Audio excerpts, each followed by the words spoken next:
يا هلا يا هلا يا هلا يا هلا يا هلا يا هلا يا هلا يا هلا يا هلا يا هلا يا هلا حن قلبي على جمعة الخير هلا حن قلبي على جمعة الخير هلا يا هلا ويا هلا ويا هلا ويا هلا يا هلا ويا هلا ويا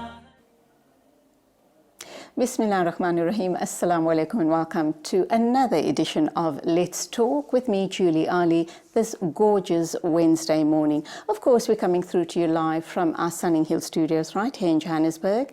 And as always, a jam-packed program lined up for you. We're going to be celebrating Israeli Apartheid Week. We're also going to be looking at understanding and of course looking at the future of cryptocurrencies. Are they here to stay? Is this how we're going to be transacting in the future? All of that and more will be coming your way.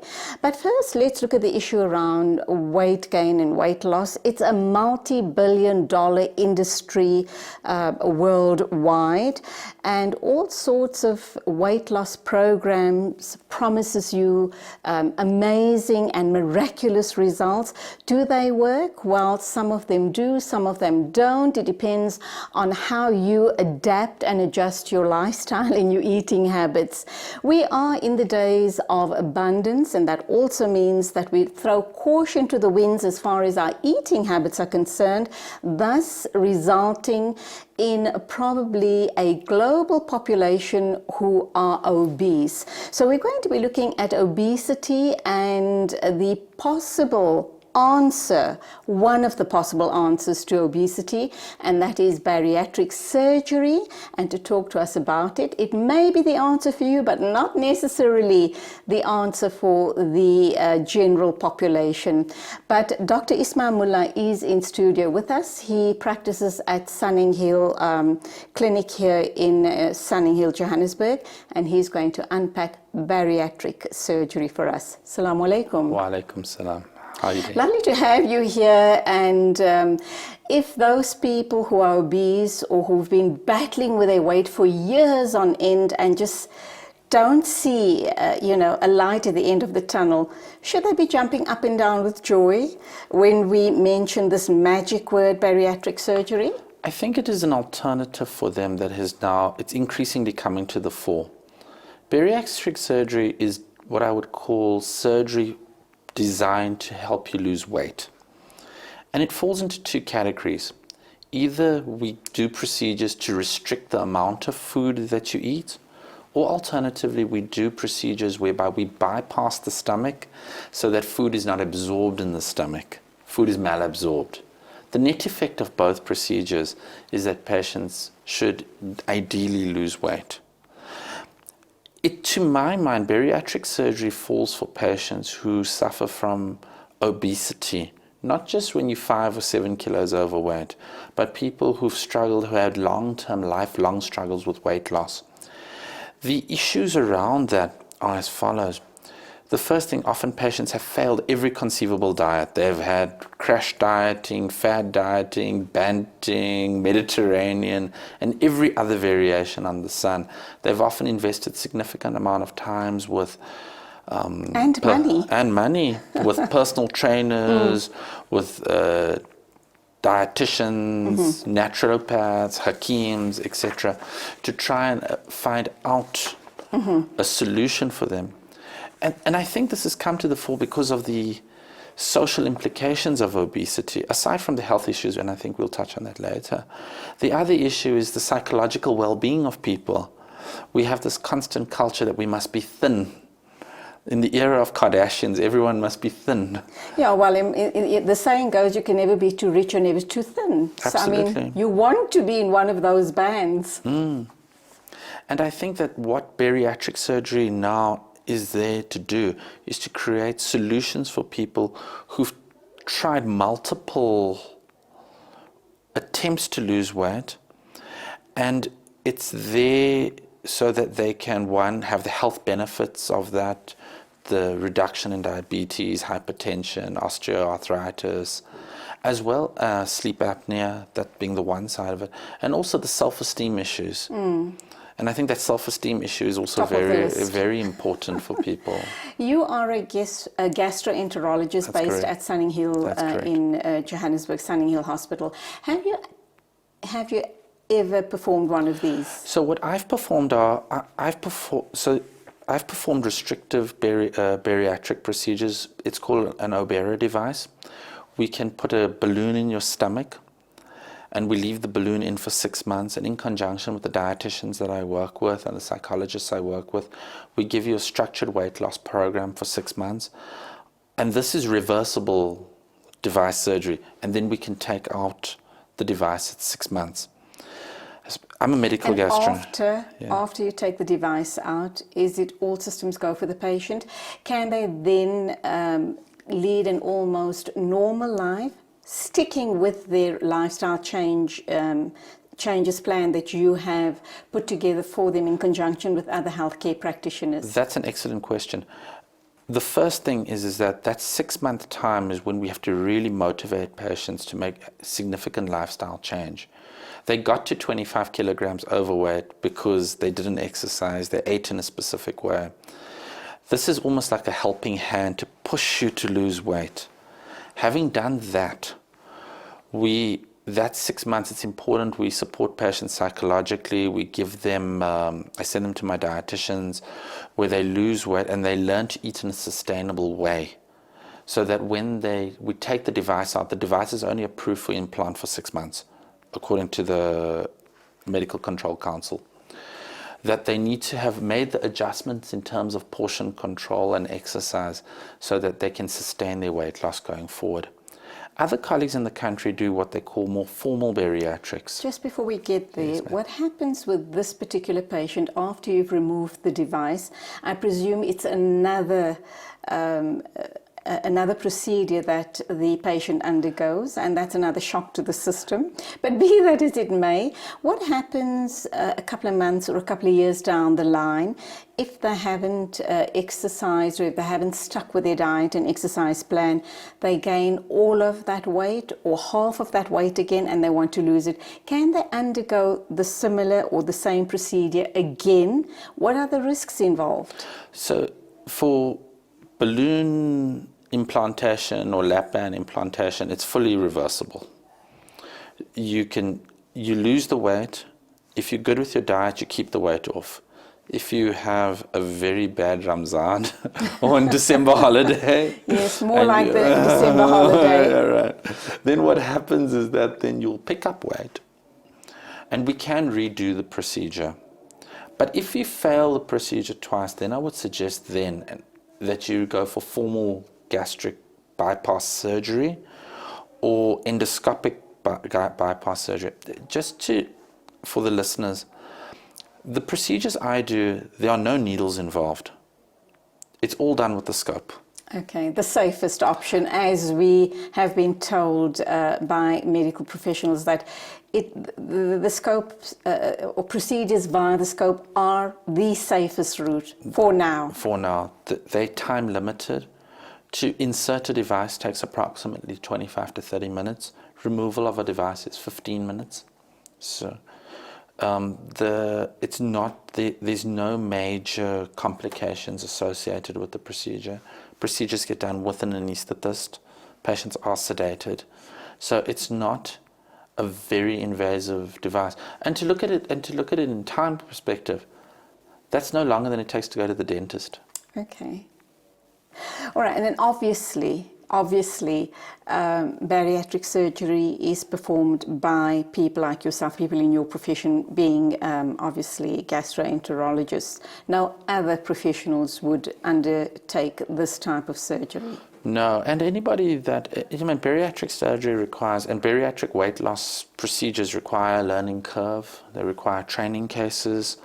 I'm going to be, inshallah, going later in the year to Europe to learn a new technique. And there's a significant training burden associated with being able to do these type of procedures. When undertrained people do these type of procedures, your complication rate becomes unacceptable. And so I think that patients who do wish to come for these type of procedures need to do their due diligence, do their research, find out who does these cases, have they got sufficient experience and theatre volume to do these cases. And patients must be quite honest and ask about the complications associated with these things. We'll talk about risks and complications after the ad break. But also, bariatric surgery is not a very big thing in South Africa, as you alluded to before the show, but also huge in America, and rightly so, because they are the leaders in the world as far as obesity is concerned. But imagine, you know, beating up on your body all of the years and then having to undergo this procedure. And we'll ask you to tell us right after the break, what is it that we need to be doing correctly for us not to reach the stage where we become horribly obese, and then, you know, the only option available to us is bariatric surgery. Dr. Mullah is my guest. We're talking bariatric surgery. It's all to do with weight loss and, of course, lifestyle changes. It doesn't mean that you're going to get this magic bullet. You undergo the procedure and then you can still carry on as you did before the surgery. You have to follow a very strict regime, a lifestyle change, and if you don't, then you're going to be right back to square one. Stay with us. We're going for our first ad break.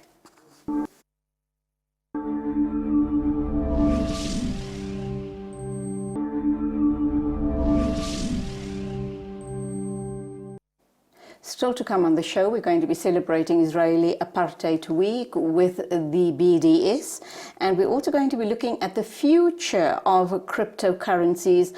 What is it all about? And let's try and unravel all of the confusion around cryptocurrencies. But right now we have Dr. Ismail Mullah in studio with us. He's from Sunninghill Clinic, and we're talking bariatric surgery. Ismail, what about obese children? Is bariatric surgery an option for them? And when I ask if it's an option for them, what does their future look like? I think that's the $64 million question. I think it's becoming, obesity in childhood is an increasing problem globally. If you go to America, up to 25 to 30% of kids are clinically obese now, especially in urban areas where they don't have access to playing space and the outdoors. There's been a few very small scale studies looking at bariatric surgery in adolescents. Me personally, I wouldn't advocate it because I don't think we have any experience looking at the long-term complications of this. What it does in terms of bone development, overall nutrition, sexual development. So I would be very, very reticent in a child or an adolescent to offer bariatric surgery in any form, even reversible surgery. I think then parents are very important. I think they have to encourage a good lifestyle for their children, limit junk food, limit fried food, hidden sources of sugar. I mean, cool drink, children go, they get spoiled by their parents, their grandparents. But we're actually doing our children a disservice by doing that. And we do know that obese children translate to obese adults. And if you go to America today, they estimate that 55% of Americans are overweight and 1/3 of America, that's 150 million people, are clinically obese with a BMI of more than 30. And that has major implications in terms of long-term development of hypertension, diabetes, and all the myriad of complications that goes with those two diseases. It's a huge burden on the healthcare system. Massive. So it's not only about this one person or this group of people who are obese and they need to be sorted out. It's all of the other implications as well. Who is the ideal candidate for bariatric surgery? And I know you mentioned the magic word BMI. Explain that to us. So BMI is a simple formula. You can find it easily with references on the internet. It's your height in centimeters. It's your weight divided by your height squared. And we break patients up into groups. An ideal BMI would be between 20 and 25. Between 25 and 30 is considered to be overweight, and above 30 is considered obese, and above 35 is considered to be morbidly obese. The patients who I think are the perfect candidates for bariatric surgery are patients with BMIs with a BMI of more than 35 with complications. That means hypertension, diabetes, obstructive sleep apnea. I think they're the group of patients that we're targeting. And they ideally, well, wouldn't say ideally, but these type of patients would already be in their probably 40s, and they already present with all of the issues that you've just mentioned, diabetes, high blood, because obviously they're overweight. So they would be your ideal candidate. I would say they are the ideal candidate. And why do we say that? Well, first of all, the weight loss is dramatic. So if you do a balloon-assisted device, you're looking at weight loss of about 15 kilograms. If you do formal bariatric surgery, like gastric bypass, Roux-en-Y surgery, which is available in a few centers in South Africa, then you are looking at weight loss of up to 35 to 40% of total body weight. So if a patient weighs 160 kilograms, you're looking about getting that patient down to about 85 to 90 kilograms and back to a normal body weight. With that comes reversal of all the hypertension and the diabetes that goes with that. So I think there are definite... Would the reversal be almost immediate? Well, you start, yeah. So your initial weight loss will be maximal. So you would lose weight initially at a faster rate, and that rate would slow down. Patients who have balloon-assisted weight loss lose most of their weight within 4 to 6 months, which is the duration a balloon can stay in. Patients who have formal bariatrics will lose most of their weight in 9 months, probably plateau out at about a year. The issue is that a percentage of patients who have both balloon-assisted or lap band surgery and patients who have formal bariatric pancreatic diversion surgery, they could pick up some weight, but that's individually driven. Patients cheat. They drink liquid chocolate. We've seen one patient who drank liquid chocolate. Oh my word. Right.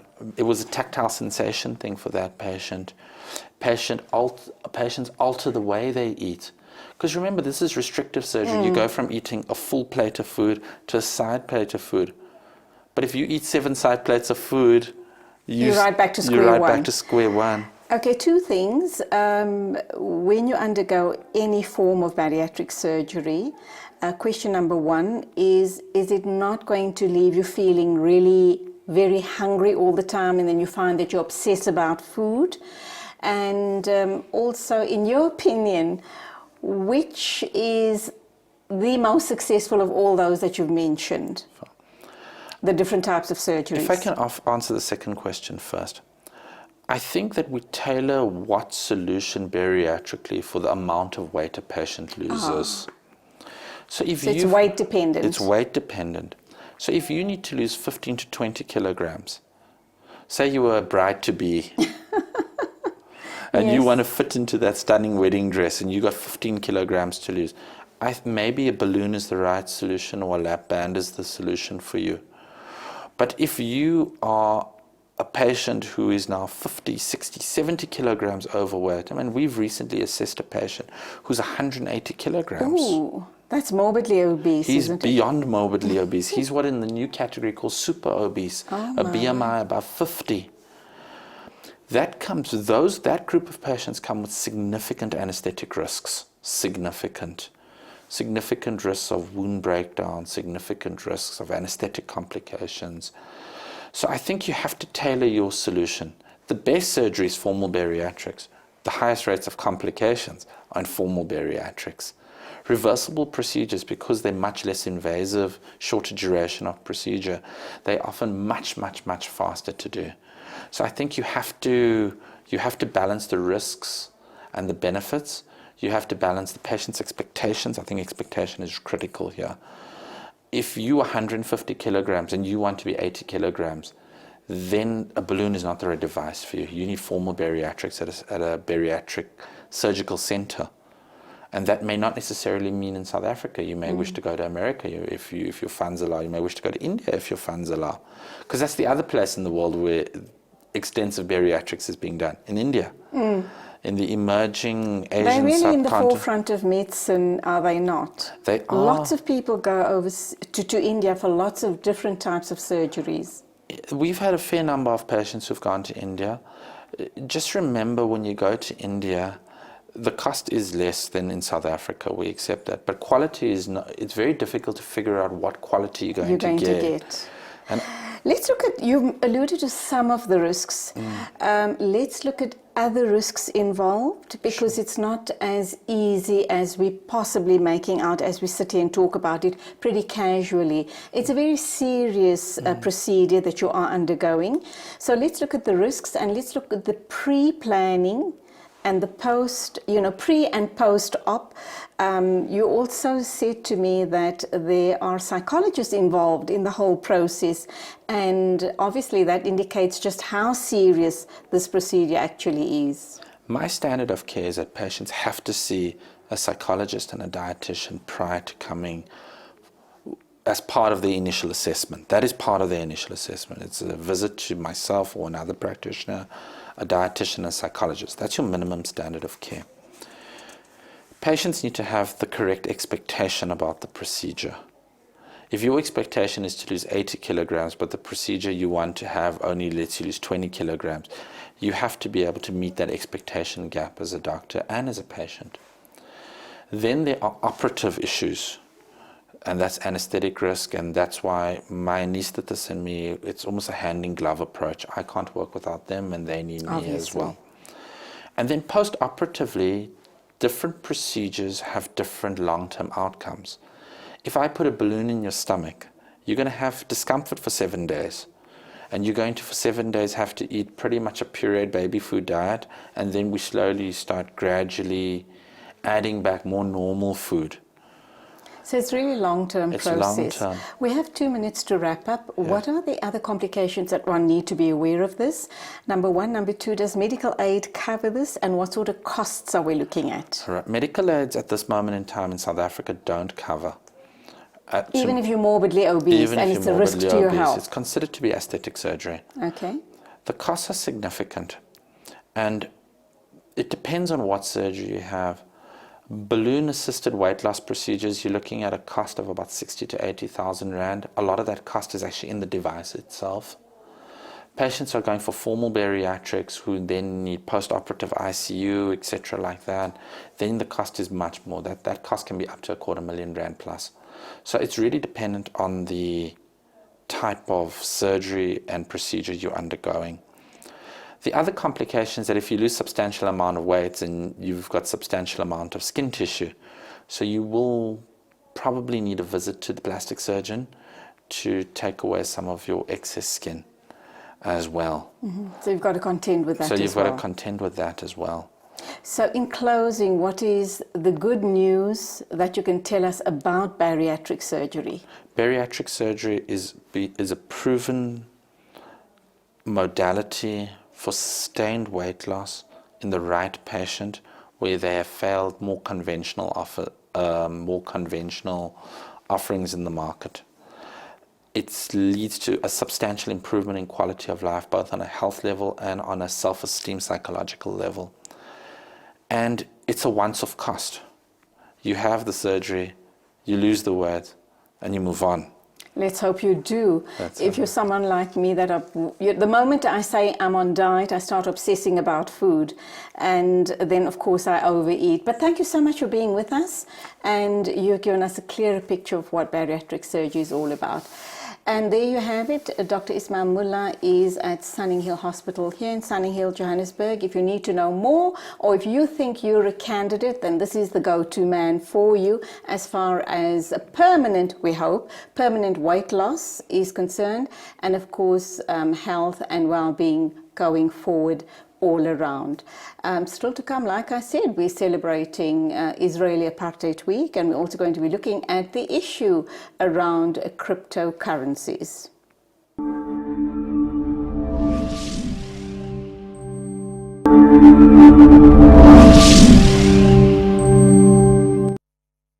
Welcome back. We are now going to unpack something that has confused me from the day I heard this terminology, and that is cryptocurrency.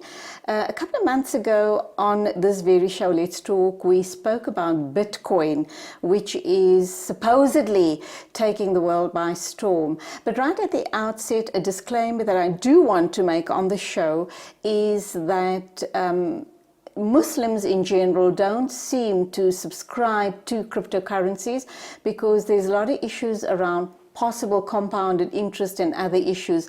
But that's not the reason why we're doing the show. I'm doing the show this morning simply for you and I to understand how this works, how it operates, does it really work, what's it all about, and is this the future of money as we know it, and how we'll be trading in future generations. So let's talk to Umpo Dagada. He's pretty young and he's in studio with me to talk about cryptocurrencies. He's supposed to be the fundi. So let's understand how and why he came upon cryptocurrencies. And Paul, good morning. Welcome to the show. Thank you very much. Good morning, and good morning to all your viewers. Lovely to have you here. And when you walked in, I thought to myself, oh my, he's pretty young. Would he know enough about cryptocurrencies? Before we get there, what is it that you do in real life? Okay, so I'm the CEO of Invest in Future Currency. Oh, wow. And what we do there is we educate people on how they can get involved with blockchain technology, which is the sort of back end of cryptocurrency, and how they can get involved in understanding what cryptocurrencies are, how they work, and how they can actually transact using cryptocurrency. So that's what we do. We teach people how to get involved with cryptocurrency. You're very young. And you're now the CEO of your own company. That tells me you're making a lot of money. How did you happen onto cryptocurrencies before you got involved here? What were you doing? So what happened is I was studying in university. I was in my third year. Studying what? I was studying corporate communication at the University of Johannesburg. And I got introduced to digital cryptocurrencies from someone who wanted me to buy them a Bitcoin, as you'd have it. They wanted to send money over to Russia, and they wanted the fastest way to do it. And they said to me, look, it's through cryptocurrency. Can you help me do this? So when I bought it, the value of it appreciated. And from there on, that's when I realized, okay, there's money to be made here in this new global technology, and I wanted to understand more. So that's where it all began, in me understanding what it is, how it works, how to get involved in it. So when you were asked by this friend to buy Bitcoins for him or her, you obviously at the time knew nothing about it. So how did you conduct your research and then bought the currency and realized the value of the currency? What exactly did you do? What were the steps you followed? So what happened is I went on the internet, as it is of today, that a lot of research is done on the internet. I went on the internet, and specifically platforms like YouTube, but as well, obviously, literary work that I actually had to read up on to find out what is this thing, what is this decentralized technology. So I started reading up about it, communicating with people who had gotten involved with it through blogs, etc. And through that, I started understanding it better as to what it is, how it works, and how one can get involved with it. You spoke about blockchain technology, which is kind of the back-end workings of cryptocurrency. Explain that to us. So blockchain technology is what people are calling the technology of the future, or rather something that's going to take over in the future. And what it is a decentralized public ledger. And what that means, I always like to make the comparison between a normal bank as well as a blockchain. So a normal bank, they've got their own ledger, but it's not a public ledger, where the bank keeps a record of all transactions that have ever happened. Now with digital currencies, we've got what we call the blockchain, which is a public ledger, meaning that you and I and the rest of the world are able to see every single transaction that happens within the blockchain. And what that does is it helps us stop stuff like fraud, stop stuff like but double spending, stop stuff like corruption, because everything is visible and everything can be seen in real time as it happens. So everyone is able to see every single transaction as it happens on this new technology called the blockchain. So it eliminates a lot of issues that we already have, and it also eliminates issues of money being unaccounted for. Because it's a public blockchain, everything is visible, everything is seen, so everyone can see where money sits and where it's actually going, as opposed to a different world that we see today where nobody really knows who has the most money or what they're doing with it or where it is, and that often leads to manipulation and corruption and many different things within the markets. So with this blockchain, we've got a technology here that allows everybody to transact, and it's public. But not only is it public, but also it eliminates the middleman to charge a fee for me to send money to you. So if I wanted to send money to somebody who sits in India, I can send money using Bitcoin and they'd receive it in 10 minutes. Whereas with normal fiat currency, I'd have to send the money through a processor. They'd have to charge me a fee for that. After that, charge me another fee for the person receiving it at the end, and afterwards exchange fees as well. Where we've got many middlemen, the blockchain comes as a solution to say, we've eliminated the middleman. You and I can transact in this global society together without a middleman. And one thing I'd like to say, it doesn't eliminate the taxman.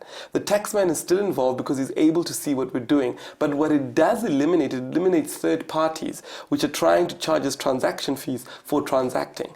All right, so the two very important issues you talk about here is to eliminate the middleman, which I presume are the financial institutions, and it talks about the taxman. So the taxman's going to, when I start transacting in cryptocurrencies, obviously I have to profile, I would need to key in my total profile, ID, document, everything I'd have to profile on the platform, definitely. Yes. But if it is so open to globally, aren't I putting myself at risk with all of my information being out there and my net worth being out there as well? I'm kind of exposing myself. Brilliant. Do I want to do that? I like the question that you've asked. So what happens is you would register with a platform, or rather an exchange, or rather a bank of cryptocurrency, where you put in all your details, and they would give you then an account number. Now, as me and so you, there is still a third party involved. It's not necessarily a third party in terms of transaction. It's a third party in terms of registering a profile. What's in it for them? They're running a business as well, and they need to be paid. So they're running the business of keeping your wallet there. So you say, okay, cool, I want to keep my wallet with this specific platform, so they keep your wallet there. So the business that they have there is just to keep the wallet, but you're able to get a wallet for free. So you are able to have your own transaction. I think what maybe we're missing out is that the account number that you're given when it comes to cryptocurrencies, it's a squabbled up account number that no one knows it's yours except for you, and you declaring it to the taxman. So it's anonymous. And if I don't declare it to the taxman, how's he going to know that I have X amount of cryptocurrencies in my possession? Well, it could be in millions of dollars that I'm talking, and I could still be eluding the taxman. Very true. Good question. Now that comes to the onus of the person, the individual, to say you're in this specific country and you should be registered in terms of the specific jurisdiction. So we expect that people will be able to do that. Thing. Yeah. But not only that, the taxman can also trace the money that you've moved over from your account into cryptocurrency. So you do run the risk of, falling in trouble with the taxman if you're not actually declaring what you're actually doing. So we always advise people it's important for them to declare, because cryptocurrencies are not here to sort of replace countries, etc. They're here to make transacting and transactions simpler, faster and more efficient. As you know, in the world, there's only 2 billion people who have access to accounts or bank accounts. And the reason why that is because there are fees involved. There are lots of transaction fees involved. So people don't use it because they don't have access to that. Whereas with cryptocurrency, when we're looking into the future of the world where everybody will have access in the future to internet, we're looking at an accounting system, or rather a public ledger, that allows everybody to participate for free. Mm-hmm. So that's the beauty therein. I know it's a very big thing in North Africa, in Ghana, Uganda, etc. All the young people are hooked and are trading in a big way in cryptocurrency. So obviously seems to be some merit in there. But I'm still not clear on, all right, so now I decide, let's assume I have all of my money in financial institution A, let's assume it's FNB. So I bank with them. I now want to move out because I'm not happy with the charges, etc. And I want to keep my money safe. How do I withdraw all of that money? Let's assume it's R1 million and put it into cryptocurrencies. How's that going to be safe? And if I want to purchase everyday things on a weekly or a monthly basis, how do I go about doing that? I like that question. Firstly, the example you used, FNB. FNB has invested in a cryptocurrency exchange called Luno, which is very popular in South Africa. So they've invested in that cryptocurrency exchange. So what you'd simply do is you'd simply send through your funds to Luno, a platform partly owned by FNB through Rand Merchant Investments. But because And- it's FNB, they're still a third party and they're still going to be charging me some form of a fee. So FNB will charge you a fee for transacting, and then you send the money through to Luno, your exchange. And once your money is in your exchange, you're able then to buy stuff on Amazon, takealot.com, and many different platforms using your Bitcoin. But not only that, there's service providers that allow you to get a Visa card or a MasterCard backed by your cryptocurrency account. So as you swipe at your local ShopRite or at your local petrol station, the funds are deducted from your cryptocurrency account. So that's not only the only benefits that we speak about when we speak about cryptocurrency. The reason it was actually created was to protect people from financial manipulation. Let's take, for example, an example like Zimbabwe, a neighboring country. When everybody was losing their money there because of what the government situation was doing, or rather political situation, where people were losing their pensions, after having worked 40 years and now your pension is worthless, after having built a certain amount of money, you have nothing left. What then is the solution to those issues? When in 2008 we saw financial crisis and people were losing their money all over the world because of the financial crisis that was occurring, what then is the solution to that? So cryptocurrency comes in as a solution to say, here's a currency that's not backed by a political situation, that's not backed by a specific individual deciding to print more money, like in the case of Zimbabwe, but it's actually backed by demand and supply as and when people want to transact with one another. So it takes us back to the times of creation. Of bartering. Of bartering, yeah, where the system was pure based on two people transacting because of value and not based on the government printing out more money or a political leader Okay, staying let's into go power. for an ad break. We're talking cryptocurrencies. I'm still trying to make sense of it. I hope that you are able to as well. But we'll find out what websites one can visit to get more information. Let's go for an ad break and we'll continue this discussion right after that.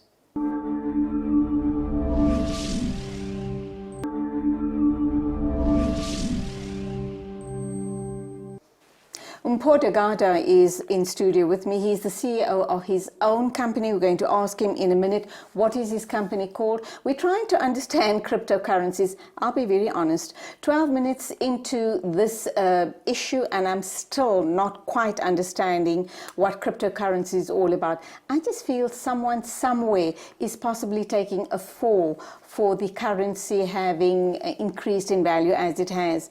Mpho, the only part that makes sense to me is, for example, the FNB example where you buy cryptocurrency from them and then you're handed a Visa or a MasterCard and you can transact with that. That makes sense.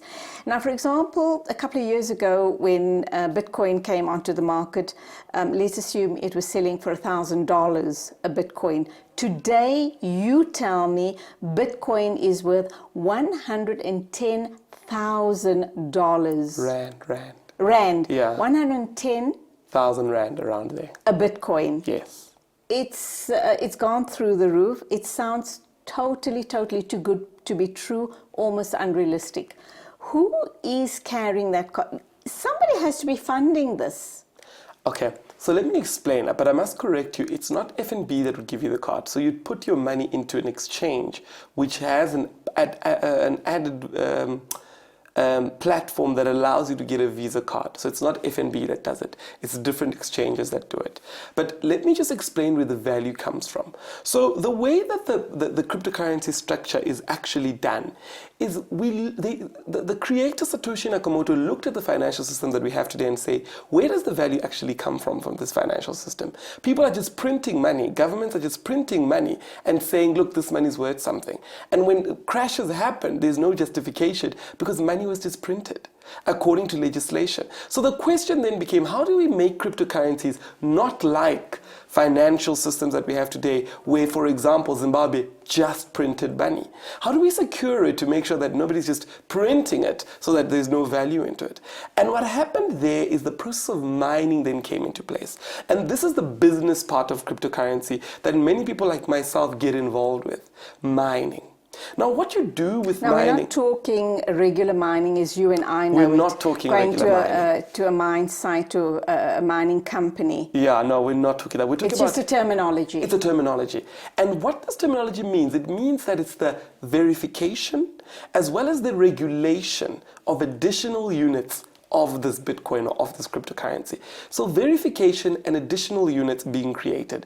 And how this process is done is it's done through a supercomputer which solves mathematical problems to do what? To verify transactions that I'm actually sending you Bitcoin and I'm not cheating you out of your Bitcoin. 2, it regulates the generation of units of currency of the coin. So it means that you can't just print it out at a rapid pace. It's done through this specific process, and for that you need to buy the supercomputers, you need electricity, you need internet, and that value created there, that's where the value comes from. So you can't just mine a Bitcoin or get a Bitcoin out of nowhere. It needs to be mined through that process. And what that mining process actually is you verifying the transactions that people are doing. So it's a decentralized technology where the world is getting involved at different aspects, but no one is actually sitting there controlling it because it's decentralized. You can verify it through your supercomputer, somebody else, but we're all using the same program. So it's what the world is moving into when we start speaking about the Internet of Things, where everything can be coded and everything works together without third parties getting involved. Now, just a question about the value. Now, the value of it comes from the fact of 1, it's actually created through this process called mining, but rather 2, adoption and people getting involved into it. So remember, back barter exchange, you would value the work that you did and you would say, my cow is worth 20 bags of maize, and then would exchange from one person to another. The same with cryptocurrency. It's based on the value that people are putting onto it, but not only that, also the value of mining it, because you can't just get it out of nowhere.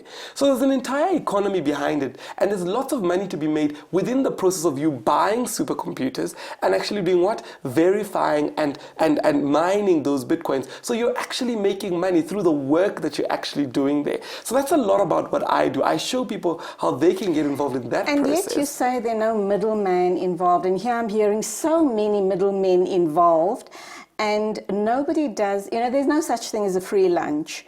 Everybody needs to put bread on the table, so those middlemen are also getting something out of it. That's number 1. And number 2, you do know that certain well-known international financiers have suggested that Bitcoin and other cryptocurrencies that have risen so astronomically are heading for burnout or for a fall. Interesting. For a crash. Interesting. Now, to your first question of speaking about the middlemen.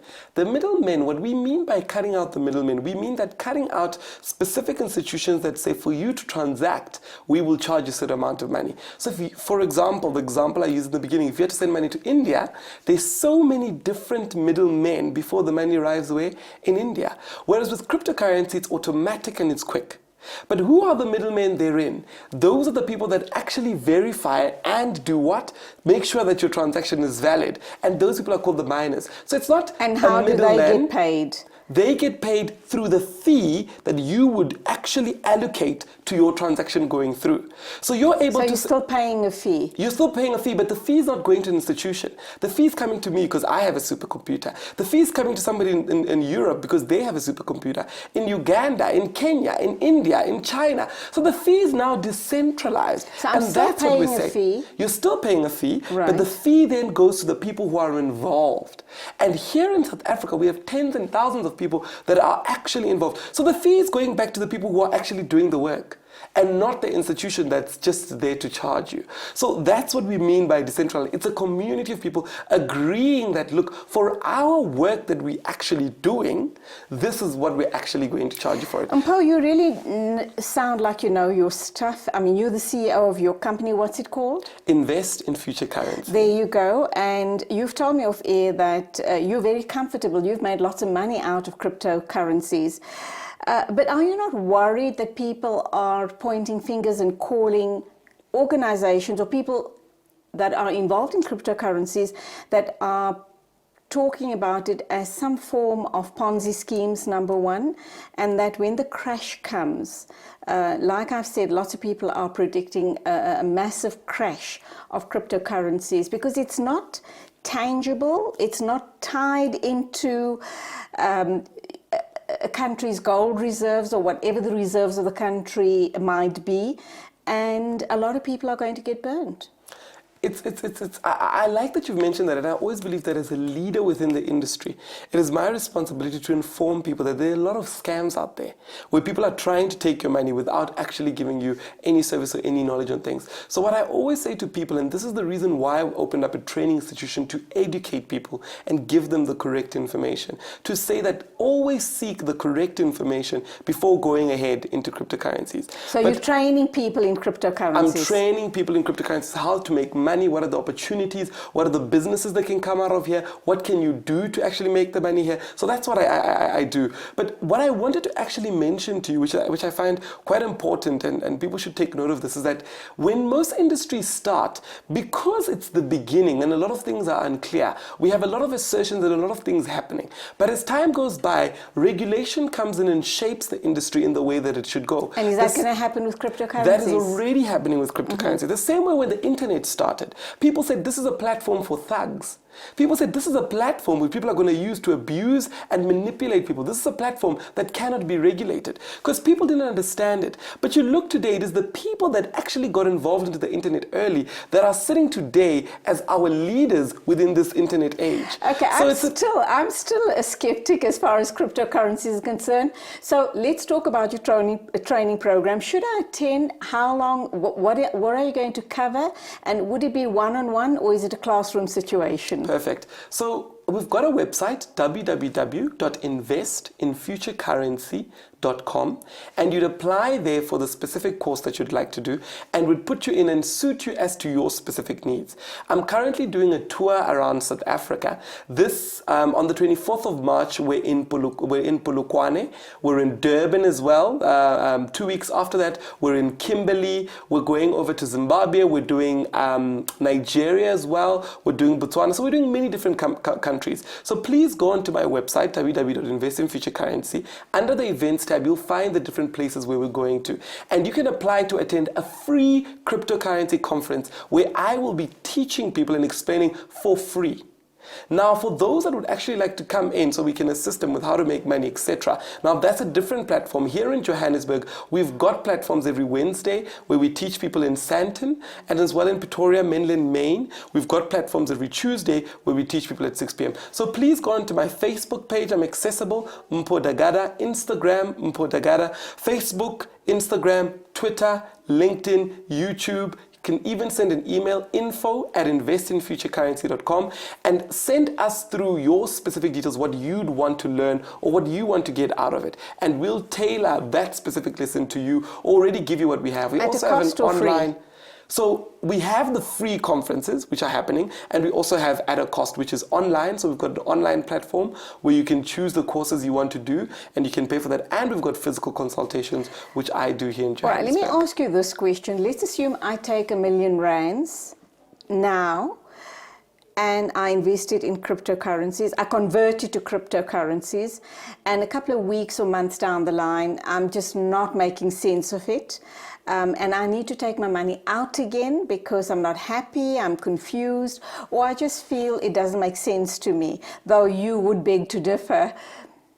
How do I then take my money out? How do I try to take that money out and put it back into my financial institution?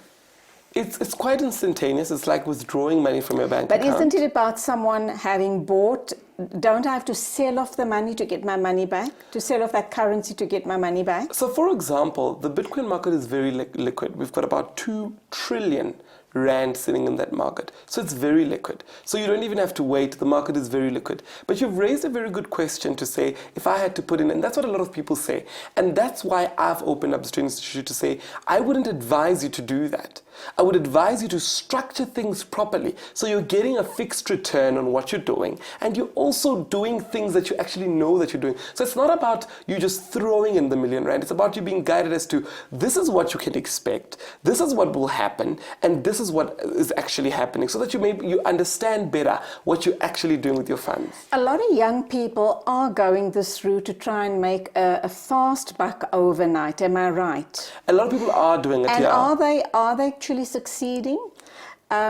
again allude to the crash and burning your fingers. What can go wrong, or what has gone wrong thus far where people have lost vast amounts of money? I like what you said. A lot of young people are getting involved in that way massively. And a lot of people have made a lot of money. We've got a certified billionaire status in South Africa of somebody who's invested in cryptocurrency. A lot of people have made a lot of money. We've got different institutions like Naspers, which is one of the biggest companies in the country, that's invested in there. So a lot of different companies are getting involved, and a lot of individuals are getting involved because they see the future there. But what's important, and I like what you've raised to say, what are the risks that can get involved? What's important is everyone needs to get involved with specific knowledge as to what they're getting involved with and how it actually works and why they're actually getting involved. They need to understand what's actually going on, and that's why I advise people, even if you can't attend, even if you look at the events we're hosting nationally in Durban, in Polokwane, in Cape Town. I'm in Cape Town this weekend, by the way, so anybody in Cape Town, we're hosting a specific class to teach people how they can make money through cryptocurrencies in Cape Town this weekend. Contact our office. We've only got 10 spots available, 10 spots left. So if you're in Cape Town, please contact us. And it's important to advise people and teach them how to actually go about it, and teach them the risks as well, because there are risks in cryptocurrency. So teach them the risk and teach them how to protect their money. Right. You know? I certainly have to attend one of those courses. Now, Bitcoin is in everyone's faces. What other currencies, obviously cryptocurrencies, are on offer? So we've got something known as Ethereum, which is a cryptocurrency that speaks to smart contracts. I won't go too into it, but just to explain, a smart contract would be a contract that me and you can set over the internet, which self-regulates itself financially. So it's a very beautiful instrument, and lots of people are getting involved with Ethereum because of that beauty. We've also got Ripple, which one of the head developers sits in Cape Town. We've got Monero, which is one of my favorites as well. Dash as well. And each one of these that you're talking about, why are they favorites and what is the value? What did it open up at? What is the current value and where do you see it going to? The reason why it's the favorites is the people that are actually involved within these cryptocurrencies. So for example, you find that the Bank of Japan is involved in Ripple. So the reason why they're involved in Ripple is because banks are saying, well, we do transactions much quicker with this cryptocurrency. Banks are saying we use it ourselves. So that's the reason why it's favored, because we've understood why it's developed, the solution it's solving, and who's actually got involved. One of the head developers of Google is one of the head developers of Litecoin. So you'd understand that a man that has developed and created Google is now developing and creating what? This digital cryptocurrency. So these are the reasons why we get involved. Alibaba has also asserted that they want to get involved with different cryptocurrencies as well. We've also got Richard Branson, who's a big supporter and a big investor in cryptocurrencies. So it's dependent on the information that we receive based on the cryptocurrency. And with that said, there are some bogus coins out there that are not worth anything or that are going to crash very soon. And it's important for people to get the right information so that they invest with the right platforms, or rather they get involved with the right platforms and the right coins at that specific time. In closing, let's ask, people seem to have this perception, I do too, that it's a way of making big money very quickly. Is that true? Look, I'll take it back to the gold rush. When gold was first discovered, everybody wanted to get their hands on gold, and the gold kept on increasing because why? It was new and everybody saw its future potential. And today we sit in a world where gold is actually valued. Same with the internet. When the internet started off, everybody wanted to get involved that knew about it because they saw the potential in the future. And that's the exact same thing that's happening with cryptocurrencies. Mm-hmm. Everyone is wanting to get involved because they're seeing the potential and they're seeing where the world is going. This has the potential to replace currencies as we know them today. So that's the reason why there's lots of financial gain currently. And yes, there is a lot of money to be made. But with that, I always caution to say, educate yourselves and don't just do things blindly. Know what you're getting involved with and understand what you're actually doing so that you are actually able to make that financial gain. Is this the future as far as money or financial institutions are concerned? In perhaps 10, 20 years' time, is this how we're going to be transacting? And does that also mean that we're going to be seeing the closing down of major financial institutions all around the world? I think the better word to use, not to see the closing down, but to see financial institutions becoming more transparent and stop manipulating individuals and people in specific countries.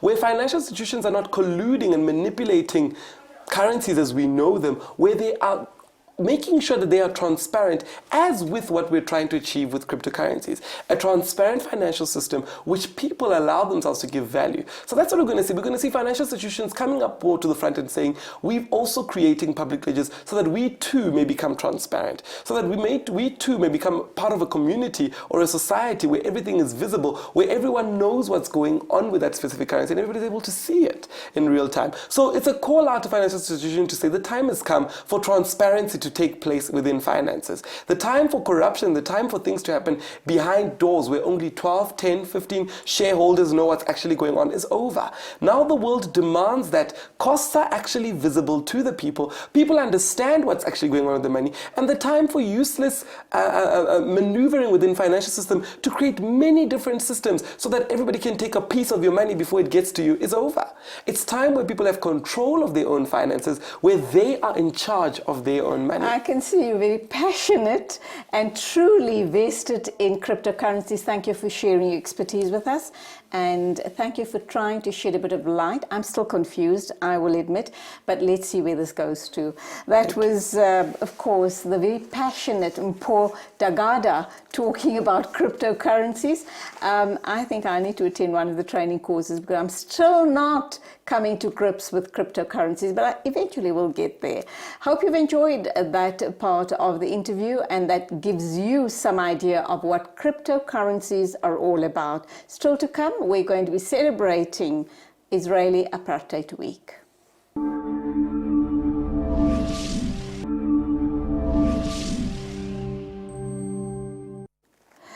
Now, the 14th annual Israeli Apartheid Week of Action will be taking place all around the world, not only in South Africa as we know it, but globally.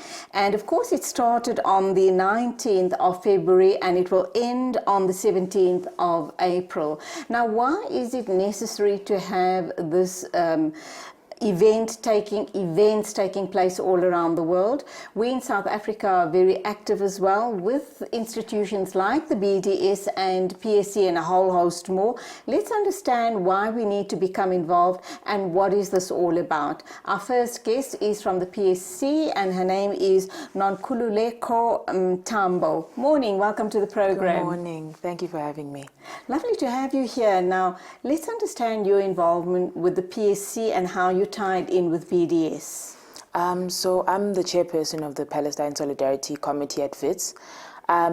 We work with the BDS closely just given that our politics are the same. And also a lot of BDS people are from WITS anyway, so there's just that familiarity that has happened. But yeah, mostly it's just because we're fighting the same cause, so why be separate really, yeah. Why did you become involved in the PSC? Because I'm an African nationalist, fundamentally. I think that, as we always quote, Mandela says our freedom is not complete until Palestine is free. Mm-hmm. And I think that when you look at just how the balance of forces has played out in the world, Africa is very much affected by the colonial project that is happening under Zionist rule currently. And for us as African people to ignore it would be to our own detriment. So I think that our liberation must be complete or nothing at all, or else we're always going to be biting on a semblance of freedom and never actually get the full thing. So that's why I became involved. Yeah.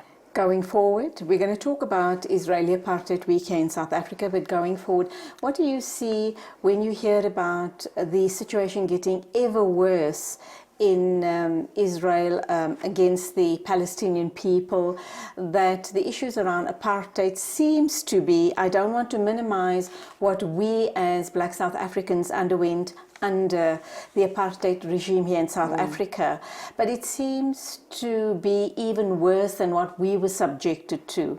How do you identify with that, and does it make you ever stronger to hold up the flag for them? I think for on our side at least, I don't think we've ever compared the struggles just in terms of intensity. What we did, however, was know that resistance is always greater when the reward is greater. For instance, in the 80s in South Africa, our parents always tell us we went to negotiation because we were tired of the smell of blood, you know. It's always darkest before the dawn. So it is that much more motivating. It's that much more encouraging to wake up in the morning and dedicate yourself to this struggle, because we know that the reward is so great because they are resisting so much, because there's so much gunfire, because we are tired of the smell of blood. And so we know that the freedom will be worth it. So that for me is, in as much as it might sound counterintuitive, it's very motivating. It's a very motivating factor. I don't want to sound negative on this aspect, but when I see the scenario playing out with all the negotiations and counter-negotiations going on between Israel and Palestine, where we see that Palestine or the Palestinians are a totally invisible and voiceless people, and that it seems that the rest of the world really doesn't care, apart from pockets of people like the PSC and BDS all around the world. Pockets of activists around the world. And I kind of wonder, when is this madness going to come, is going to end? To me, it doesn't seem anything in the immediate future. It seems very far down the line. Are you as PSC and BDS in for the long haul? Definitely. And it was strange at the talk last night that we had. Professor Farid Isaac was telling us that when they went to war, they never expected to win. But it was the resistance itself that reminded them that they were human, And I think that is the essence of everything that we do. It's a fight for humanity. So if resisting is to be human, then in every single way that we are alive and we resist, we will continue to fight the struggle. So I don't think the struggle is limited to me as a PSC member or as a BDS activist. I think just in every waking moment that I feel that I need to be human, I must resist. So we in it until it's done.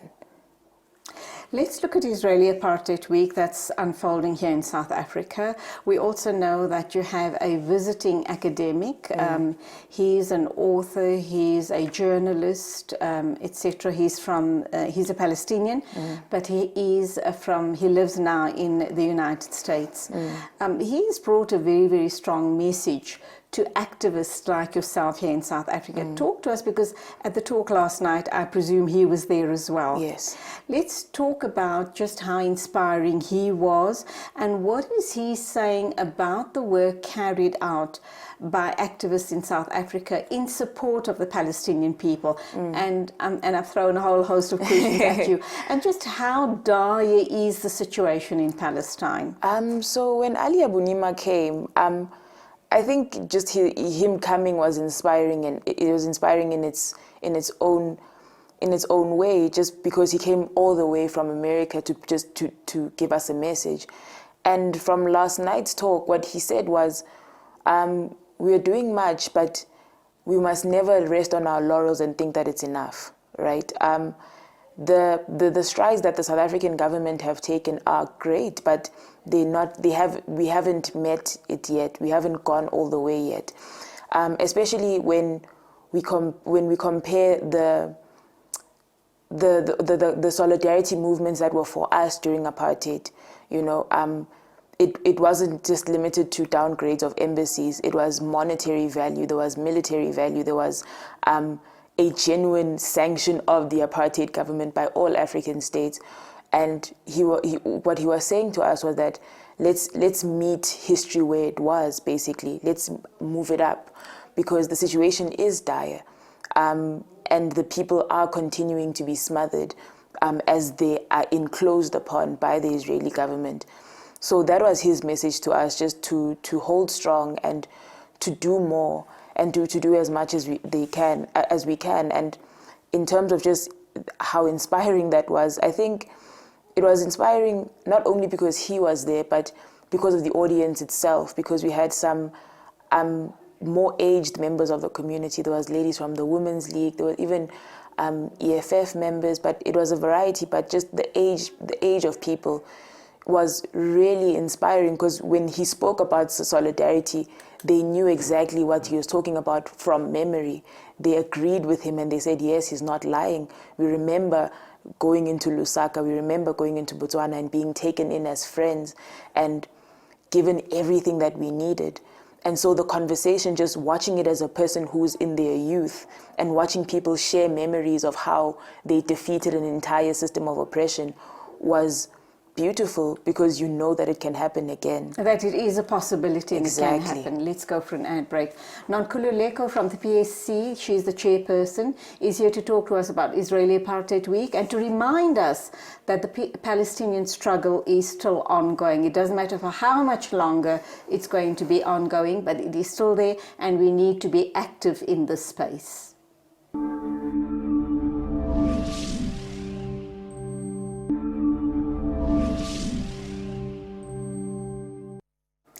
2018 marks 70 years of Palestinian popular resistance against the ongoing process of dispossession and ethnic cleansing since the 1948 Nakba. But it goes beyond that. It goes right back to 1917 with the Balfour Declaration, and we know that is when all the trouble started and hasn't stopped for the Palestinian people.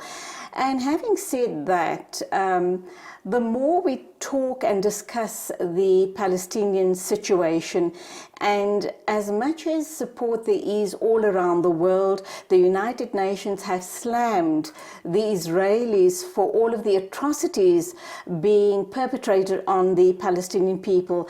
It just seems to be getting worse rather than better. The Palestinian people are being trampled upon like never ever before. Are we going to see some light? Are we going to be able to win this fight? Is common sense going to ever prevail in that part of the world? I think we can't not believe otherwise. Especially coming from an African point of view, it took 400 years for us to get here, you know. And which with each generation they believed that it could happen. So we can't believe otherwise. It will kill our spirits. But ultimately, I don't depend on the common sense of the Israeli people, I must say. On the Israeli government, let me say, I don't believe in that common sense. I think that it's going to take a concerted effort from every thinking person in the world to do something about it. And it's going to have to be forced to end, just like apartheid here was forced to end. And we must believe. Above all, we must believe, not only for the Palestinian people, but for ourselves to get up in the morning and do this again. We must believe. How do we conscientize young people? And I think Israeli Apartheid Week is a wonderful way of getting strong messages across to young people, very especially young people like yourself. You were not subject to the atrocities of apartheid here in South Africa because you were way too young. You were born way after that. How do we conscientize our young people to be aware of fighting for the ongoing freedom and emancipation of the Palestinian people? I think fundamentally, and the reason why I always go here is because people think that activism is going to jail and putting your life on the line all the time, and sometimes it does go there, but activism is also just remembering the truth, because there's always a concerted effort by colonial powers to cover up the truth and to turn it into whatever narrative that they want it to be. Even in South Africa, we were told that no, black people came after the Afrikaners. And we were in different parts of the world, we were told we are religiously smaller, we are in this way smaller. We're told, no, we are not from here, we're from here. So I think just remembering the truth in front of your parents, in front of your friends, in front of any single person, and also standing up for the truth when it's being maligned. That for me is the beginning of activism. It's the word. It's remembering the truth of everything that happens. And once everyone knows the truth, I think that especially when you're speaking to a dispossessed person, they know exactly what that means to be colonized. They know exactly what it means to be under apartheid system. And so you've already planted the seed of activism. There's very little you have to do after then. You just have to call them to the party. Let's talk about all the events that are unfolding via BDS and, of course, in collaboration with PSC as well. So all systems go. What can we look forward to? What do we expose ourselves and our children to? And how do we further conscientize ourselves? So this week, as the PSC, we're having, with many other organizations, we're having today at lunch, we're having a talk with Comrade Itani, who's been to Palestine himself, and wants to speak on that at lunch. We're also going to have what the YCL, with the Young Communist League, a Bua Thursday, and it's going to be in collaboration with the president of SASCO and the secretary of the Young Communist League. We're also going to have a rally on Thursday. There's a screening of... Where's the rally? The rally is also going to be at WITS. All right. For people outside of WITS, let's assume you're not, you're not studying there, but you want to be a part of this very, enlightening and a group that is speaking the truth, and you want to be part of that truth speaking. How do you join up? There's a screening also at Killarney Mall at 6:30 tonight. It's called Palestinian Children Under Fire. It's a free entrance and free popcorn because food is great. So that's good. If you want to know what's happening, that would be great for you to attend. And also just be in contact with the BDS movement. I think that we should have their contact. Yes, go to the websites, yes, obviously. go to the websites, go to the social media pages. They're always active, always doing something. And it's not only within the university spaces. I think they're also planning a fashion show soon. So it's different forms of activism. It's not just fist raising. Yes, absolutely, absolutely. So I think if you want to genuinely be part of it, go to the BDS site, find out what you can, be part of the movement. All their contacts are on there. And in closing, your message to young people on how to, in your own very small way, to make a difference, what would that be? In your own very small, insist on humanity. Insist on your humanity is what I would say. Insist on the truth, insist on remembering it, and insist on defending it. And in that, you will be a warrior of the time. That's all. And post-Israeli Apartheid Week, the work doesn't stop, does it? Post-Israeli Apartheid Week, as the PSC, we plan on working with other CSOs within the school, because what our vision is to align our struggles and fight them head-on once. So with there's a new CSO on Club and Society on campus that deals with as an anti-slavery movement. We'd love to work with them. There's a food sovereignty group that we'd love to work with.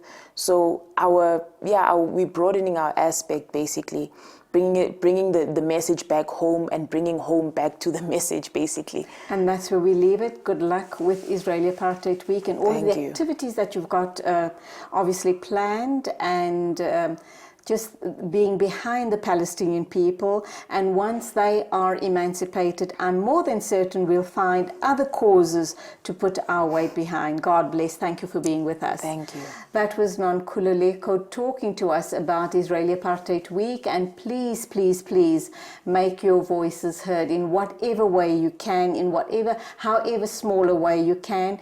The Palestinian people need our support. Let's not give up on them. And that's then where we come to the end of the show. Thank you so much for being a part of the show this morning. A big thank you to the production team. Until Saturday, as always, take care on the roads. Have a great week. And it is Khudafiz from me, Julie Alli. Ya hala, ya hala, ya hala, ya hala, ya hala, ya hala, ya hala, ya hala, ya hala, ya hala, ya hala, ya hala, ya hala. حن قلبي على جمعة الخير هلا، حن قلبي على جمعة الخير هلا، يا هلا ويا هلا ويا هلا ويا هلا، يا هلا ويا هلا ويا هلا ويا هلا، يا هلا ويا